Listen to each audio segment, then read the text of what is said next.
Chris Ockley here in Des Moines at the end of the 2011 D1 National Track and Field Championships with Coach Lester, and after watching his former pupil Maurice Mitchell at Raytown South win a couple of national titles and come up 1 point short of a team title. Tell me just what's your thoughts throughout the weekend, and how having 100 and prelims and then 4x1, just what's your reactions and what you were seeing from him. Sure, coming into the meet, didn't do a lot of interaction with Maurice. Yeah. He's here, he's a Florida State athlete.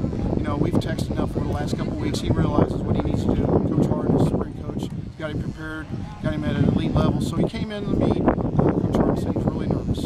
And it kind of reminded me of his junior year. Maurice, his junior year before the state finals, he came to me, Coach, I'm nervous as hell. I said, yeah. The most talented guy here. Let's go take care of business. And right.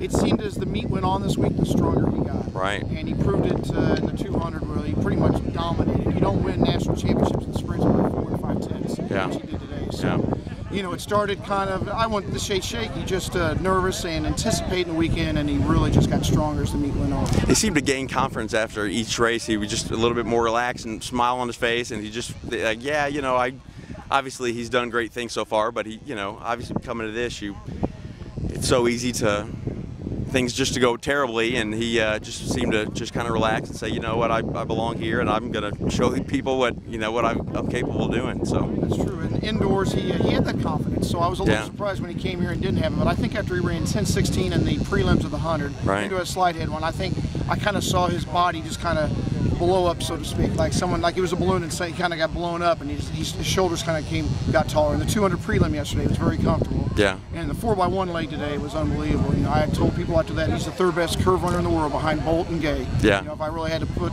somebody up against him, Usain Bolt obviously and Tyson Gay, but other than that, I don't know too many people that can run a curve like Maurice. Yeah. Tell me what that involves. What attributes that you. I was talking to my friend this morning that's a basketball player. It's just kind of God-given. Some guys are 6'4", and they can rebound the ball better than 6'10", 6'11" guys. Right. He's a curve runner. It's just something that he has the ability to run the curve without slowing down. Most people, if they're a 990 guy, they can't run the curve that fast. Right. He can keep his speed throughout the curve. So I bet you his first 100 today was probably 10 flat. Yeah. And he ran about 9.9 coming home. So he's just it's a knack. It's something God-given, something that he's worked on, trained on. It's just something that it's instinctive to him. Like some people can catch the ball, some people can throw the ball 60 yards and not train a lot, but it's just something God-given. Yeah. Right there.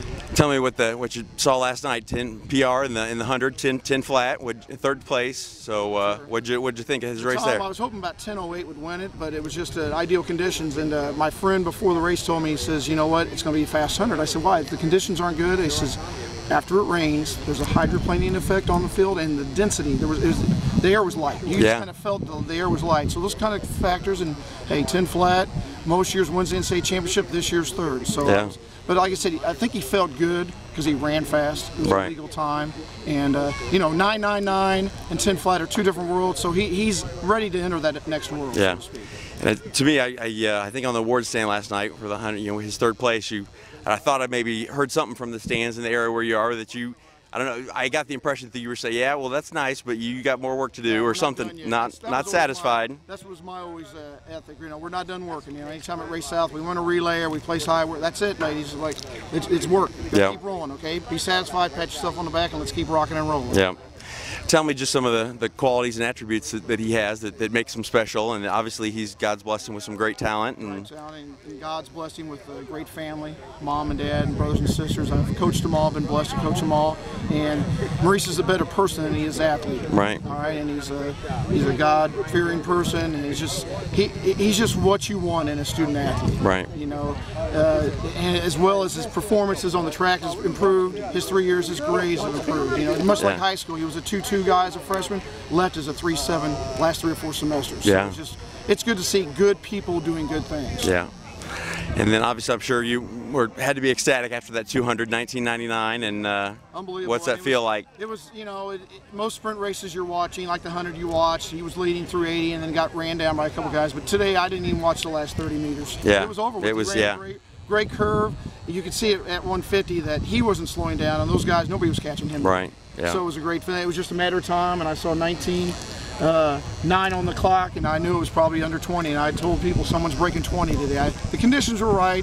The wind was good. It was a little windy, but 1999 is 1999. Yeah.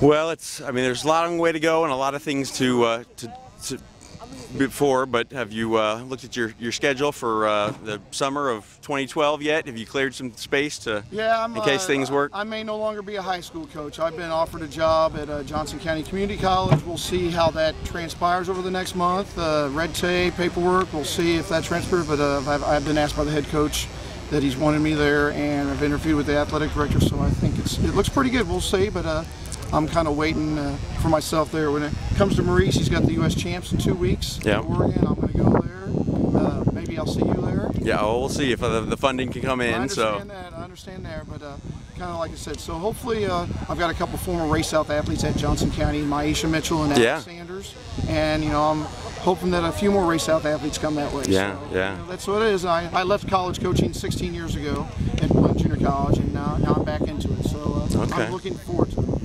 Was that just the stop after Lincoln? Is that where you? Yes. Okay. Yes. And well, I went to Blinn, then I went to Lincoln for 3 years. Yeah. And after when I went to Lincoln, I've been at Race South for 11 years now. Yeah.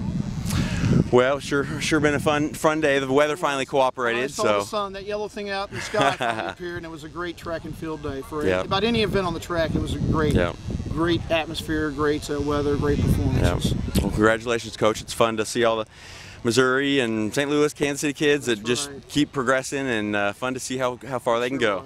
Thanks again. Great.